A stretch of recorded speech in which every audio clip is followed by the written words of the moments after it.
So original. Terrifying. Visceral. Insane, fucked up horror shit. I mean, I just loved it. Instant cult classic. 2, 1, action. I have had nightmares almost every night shooting this film. You hold the hand. I'm just gonna hold it. I'm just gonna like act out of possession. You sit down and you get strapped up in a belt. Light the candle to open the door. And once the candle's lit, that opens the door to the spirit world. The person will shake the hand. And you say, talk to me. Someone appears and You're holding hands with a dead spirit. and then you say, I let you in. That's when the spirit like enters your body and takes control of you. Your mind and all your memories and all your faculties. It's like a drug. Don't do too much of it. You gotta know when to stop. After 90 seconds, you have to rip it off them, otherwise the spirit wants to stay. Hey, I'm Danny Filippo. This is my clone, Michael Filippo, and we directed the film Talk to Me. Danny and Michael are really like such incredible directors. I thought they'd be really fun to work with. I had no idea what they'd done before, except that I was told that they had a YouTube channel. Obviously, like, they've got a unique background with YouTube and everything. Growing up in Adelaide, they're like huge here. We were like shooting at a school and these kids were like losing their minds over them. Me and my brothers were super into their videos. A lot of them became like sensations in our household. And then when I got the script and everything and I saw it was Raka Raka, I was like, wow, no way.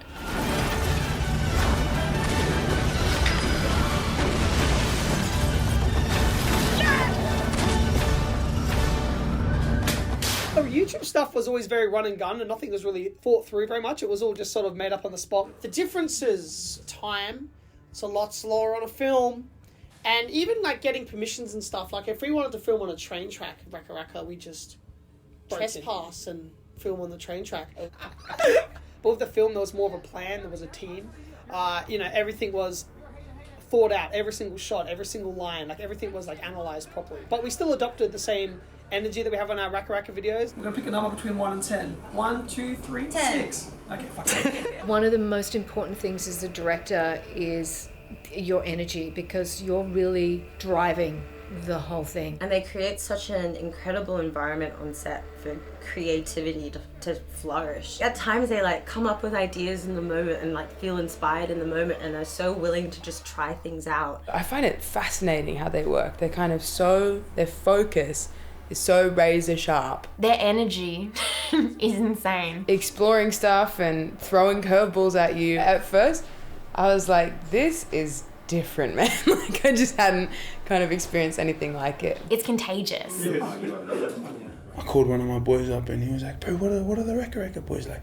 And then I was just like, fuck, bro. The one thing I gathered from these guys is they're not afraid of death.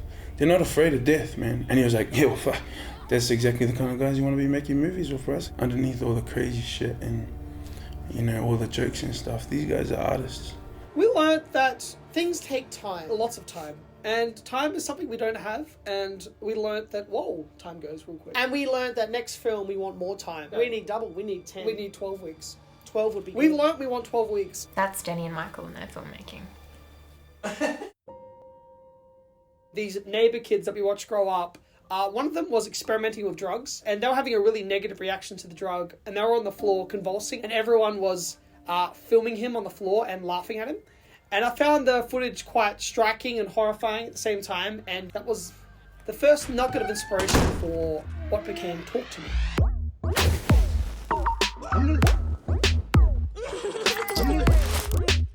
This idea of teenagers using possession to get high, and that actually becoming like a trick, a party game and a thrill and an outlet that actually then can unravel into a psychological descent. I wrote the initial 80 pages, which was just like scenes and ideas and characters and all that sort of thing. And then from there, my co-writer Bill Hinsman started throwing in his ideas to find the theme and find the structure. And then we worked together to mold it and make it into like a coherent film.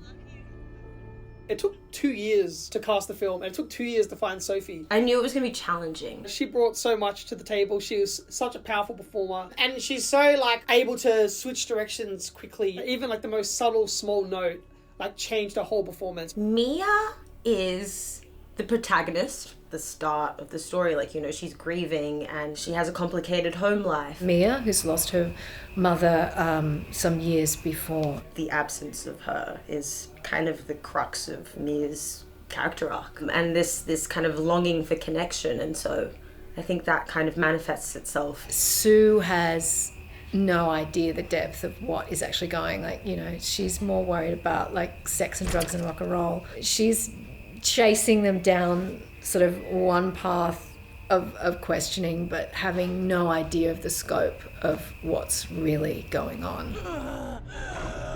The hand is an escape from reality, and, you know, Mia's obviously dissatisfied with the way that her life is at the moment. The hand is a way to release all of that. I'll let you in. What attracted me to this role? Well, I get to kiss a dog, so that's pretty cool. I want you all to know I didn't actually have to kiss the dog. They had this prosthetic dog head, and one of the guys from prosthetics was like puppeteering it, and my head was there, and we just going at it. The makeup and prosthetics team are just so insanely talented. Our prosthetic department, Nick and Paul, were godsends. That like the makeup was so incredible that we could put the camera like ultra close up and every single pore like sold. We didn't have to hide anything with camera work and lighting and things like that. It just looked amazing. I think it just makes it more exciting, seeing the practicalities of it. Every big scene requires some sort of prosthetic. It kind of makes it a slower process in terms of like when you're going to be in front of camera. What's cool is that like every time one of the spirits would come in or something and they're putting all the prosthetics on and everything, there's just like 10 people huddled around this like one person. Seeing like all the different departments like united to get this like job done was pretty cool.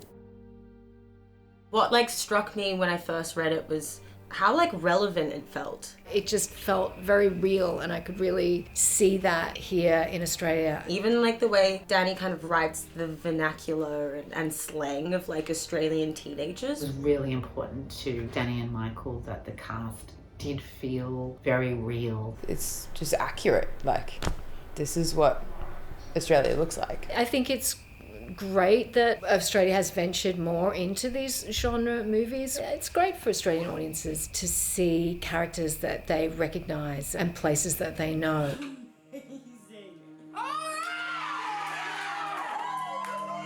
Everything that we've ever done, everything we've ever made was in pursuit of this, of making our first feature film. It was just the best experience ever. I loved every second of it. I felt like I was dreaming, and I cannot wait to another movie. And cut, we got it!